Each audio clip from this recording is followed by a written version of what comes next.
By the time Vivian built her criminal empire on my stolen ranch, I already owned the mineral rights beneath every mansion in her development.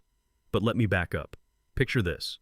I'm dodging mortars in Eastern Europe, serving my country, when I get a call that makes my blood run cold. Some HOA witch named Vivian has legally sold my grandfather's ranch.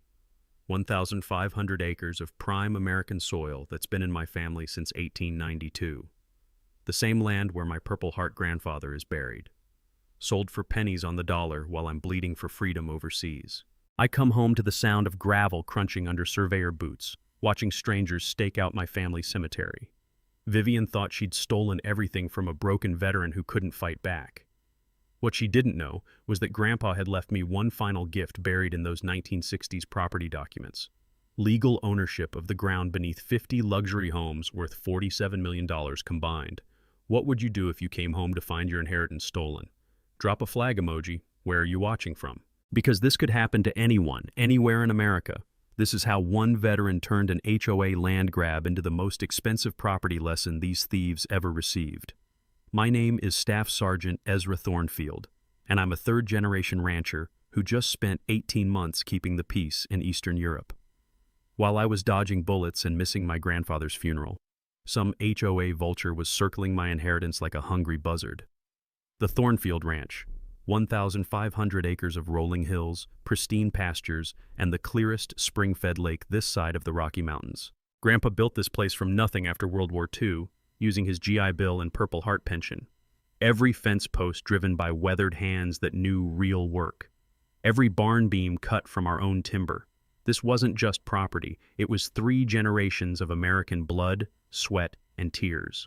The ranch borders an exclusive development called Willowmere Estates, 50 lakefront mansions where tech executives and trust fund babies pay $200,000 to $500,000 for the privilege of living next to real America.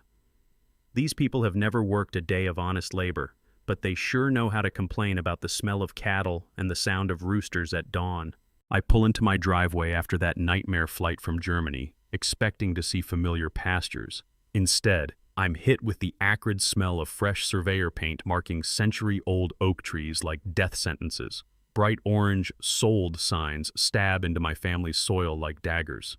Surveyors with clipboards are mapping my land, driving stakes through Grandpa's prized rose garden where the scent of crushed petals now mixes with diesel fuel from their equipment. 800 acres, gone. Allegedly sold to the Willowmere HOA for $2.3 million. That's robbery at $2,875 per acre for land worth at least $8,000.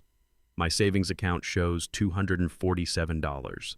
My remaining 700 acres are suddenly under development restrictions that nobody can explain. But here's what made my blood boil. They'd fenced off our family cemetery. The sound of chain link rattling in the wind around my grandfather's fresh grave still haunts my dreams. That's when I meet Vivian Ashworth. Picture every nightmare HOA president rolled into one perfectly coiffed package.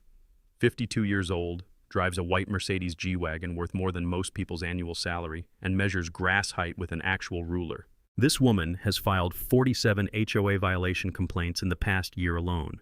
Her victims probably just wanted to live in peace. She's standing in my driveway wearing a smirk that could curdle milk.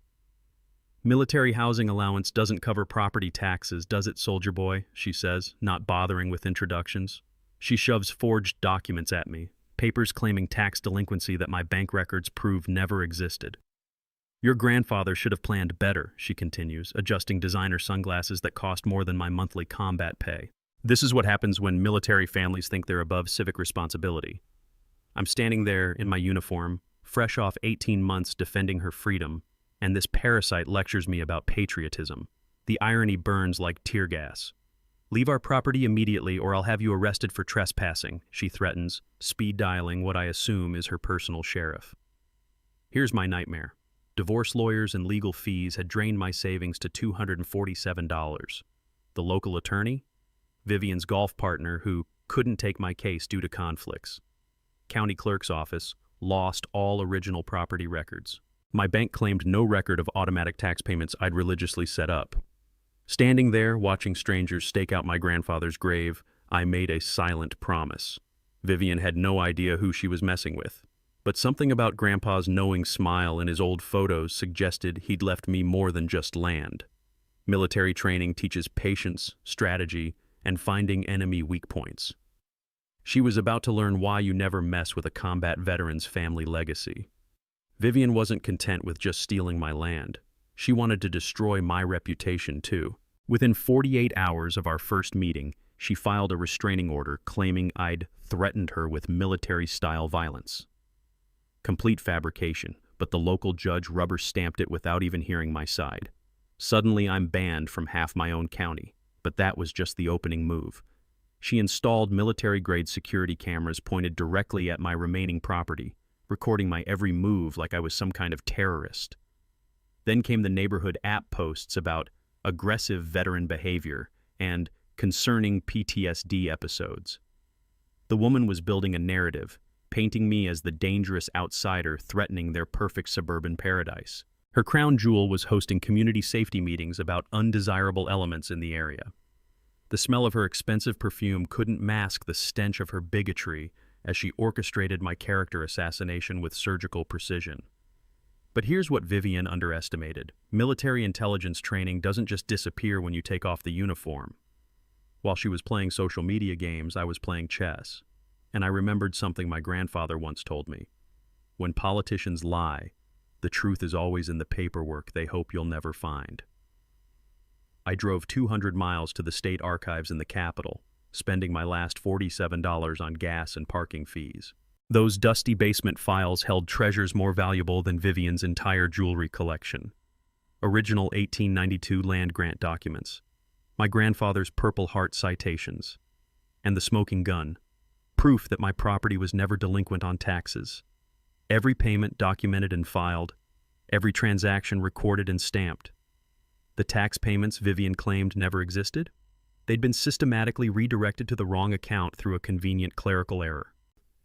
One-digit difference. During my divorce proceedings, my attorney had warned me about this exact scam, how corrupt officials redirect payments to create artificial delinquencies, then swoop in for pennies on the dollar. He'd said property owners have redemption rights even after fraudulent sales, and military personnel get extra protections under federal law. I just never thought I'd need that knowledge myself. The county assessor who approved this emergency sale lives in a $340,000 mansion at 47 Willowmere Drive. Talk about convenient timing, but here's where Vivian's greed became her downfall. Her emergency sale happened exactly 30 days before the legal minimum waiting period. She was so confident in her corruption that she couldn't even wait for her theft to be technically legal. In her rush to steal my inheritance, she'd created a paper trail that screamed fraud louder than a smoke detector at 3 a.m. Armed with this evidence, I expected some justice. Instead, Vivian doubled down like a cornered rattlesnake. She hired a private investigator to dig up dirt on my divorce, my deployment record, anything to discredit my claims. Local newspaper coverage painted me as a troubled veteran unable to accept civilian authority. The editor's wife lives at 23 Willowmere Drive. Small world, right? Then came the harassment campaign, noise complaints every time I started my tractor before 8 a.m. Sheriff's deputies citing me for disturbing the peace when I ran cattle on my own land. Citations for unauthorized construction when I fixed my own fence. It was like living in a police state, except the dictator wore designer yoga pants and drove a Mercedes. But Vivian's masterpiece was pure evil genius. I found surveyor stakes driven through my grandfather's prized rose garden at 3 a.m., destroying 60-year-old heritage plants that couldn't be replaced. Security footage showed the HOA groundskeeper following orders that could only have come from one person. When I confronted her, Vivian's response was ice cold. Those roses were encroaching on community property. We have standards to maintain. Standing there among the crushed petals, breathing in the scent of destruction mixed with diesel fuel from their equipment, I realized this wasn't just about money. This was about power. Vivian got off on crushing people who couldn't fight back. Too bad for her, she'd picked the wrong veteran to mess with. Vivian's response to my evidence was like watching a poker player go all in with a pair of twos. She hired the most expensive law firm in the state capital, the kind of place where hourly rates start at $800 and the marble lobby makes you feel poor just walking through it. Within a week, I was served with a lawsuit claiming aggressive trespassing and property damage, seeking $500,000 in damages plus legal fees.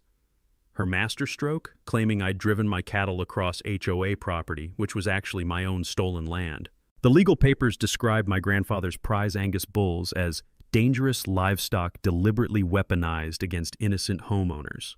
I had to read that line 3 times before I stopped laughing. Apparently, cows are now considered assault weapons in Vivian's twisted universe. But 2 can play the expensive lawyer game. I contacted the Military Legal Aid Society, explaining my situation to a crusty old JAG officer who'd seen every scam in the book. "Son," he said, his voice crackling through the phone like autumn leaves, "this smells fishier than a week-old salmon. Let me make some calls." Those calls connected me with Sarah Chen, a property rights attorney from the neighboring state who specialized in HOA abuse cases. She worked pro bono for veterans, having lost her own father's farm to similar corruption. During our first meeting, she pulled out a thick file folder and said something that made my day. "Most HOAs operate illegally due to paperwork lapses, and yours might be no exception." That's when we started digging into Willowmere's corporate structure. What we found was beautiful. The HOA had never properly incorporated with the state. They'd been operating as an illegal quasi-governmental entity for 3 years, collecting fees without legal authority, making rules they had no power to enforce. It was like discovering the neighborhood bully was actually a 90-pound weakling wearing a fake muscle suit. During my deployment, I'd learned that many organizations fail to renew their corporate registration every few years, turning them into paper tigers with no legal standing. Sarah explained that homeowners can challenge the authority of improperly incorporated HOAs and potentially void all their actions. She'd seen cases where residents got years of fees refunded because their HOA forgot to file a single form, but here's where it gets juicy. While investigating their corporate status, we discovered Vivian had personally profited from my land sale. Her landscaping company, Ashworth Aesthetics, received a $180,000 beautification contract from the HOA the same month they acquired my property. She'd literally paid herself with money from selling my inheritance. It was like watching someone rob a bank and then bill the bank for security consulting. Sarah filed a motion to dismiss all HOA actions based on their illegal corporate status. The courtroom was packed when Vivian's $800 per hour attorney had to explain why his client was essentially a criminal organization masquerading as a homeowners association. Watching him squirm was better than cable television. But Vivian wasn't going down without a fight. She called an emergency HOA meeting to retroactively approve all past actions and rush through incorporation paperwork. Only 12 of 50 homeowners attended. Most were traveling or simply fed up with her antics. At 11 p.m., with a skeleton crew of her cronies, she pushed through votes that would normally require a majority of all residents. The smell of desperation was stronger than the coffee they'd been serving since 6 p.m. Vivian's voice had that shrill quality of someone who knows their world is crumbling, but refuses to admit defeat. 2 days later, another process server arrived at my door with a new lawsuit, this time for $1.2 million in punitive damages. She claimed my frivolous legal challenges constituted harassment and threatened to seize my remaining 700 acres to satisfy the judgment. The woman had more nerve than a novice skydiver, but her legal position was weaker than wet tissue paper. Standing on my porch, reading those papers while my grandfather's wind chimes played their familiar melody, I realized Vivian had just made a fatal mistake. In her panic to stop my momentum, she'd escalated to a level that would bring serious scrutiny to her entire operation. The sound of those chimes reminded me of something Grandpa used to say: "When your enemy is making mistakes, don't interrupt them." I was about to let Vivian dig her own grave as deep as she wanted. Vivian's paranoia was reaching legendary levels. Having failed to crush me with lawsuits, she turned her sights on every homeowner in Willowmere Estates like a dictator purging potential rebels. Christmas lights left up past January 2nd, that'll be a $200 fine. Someone dared to plant tomatoes in their backyard, $500 penalty for unauthorized agricultural activities. The woman was fining people for living their lives. Her masterpiece of petty tyranny came when she threatened to foreclose on elderly Margaret Clearwater's home over $45 in late fees. Margaret, a retired third-grade teacher whose husband died of cancer the previous year, had been struggling to keep up with HOA demands while grieving. Vivian's response: "Grief doesn't excuse financial irresponsibility." That's when the community finally woke up.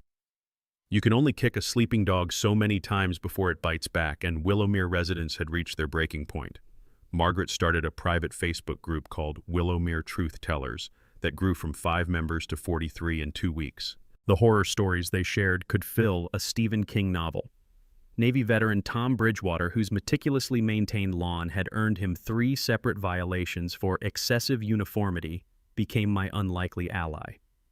During a chance encounter at the hardware store, where we were both buying security cameras, he pulled me aside and said, "That woman's crazier than a soup sandwich, son. What can we do to stop her?" I started organizing Know Your Rights workshops at the local library, sharing everything Sarah and I had learned about HOA law. The first meeting drew 8 curious neighbors, the second drew 22. By the third, we had standing room only, with people taking notes like their lives depended on it, which, considering Vivian's escalating tyranny, they probably did. During one of these sessions, Margaret dropped a bombshell that changed everything. While cleaning out her late husband's papers, she'd found the original HOA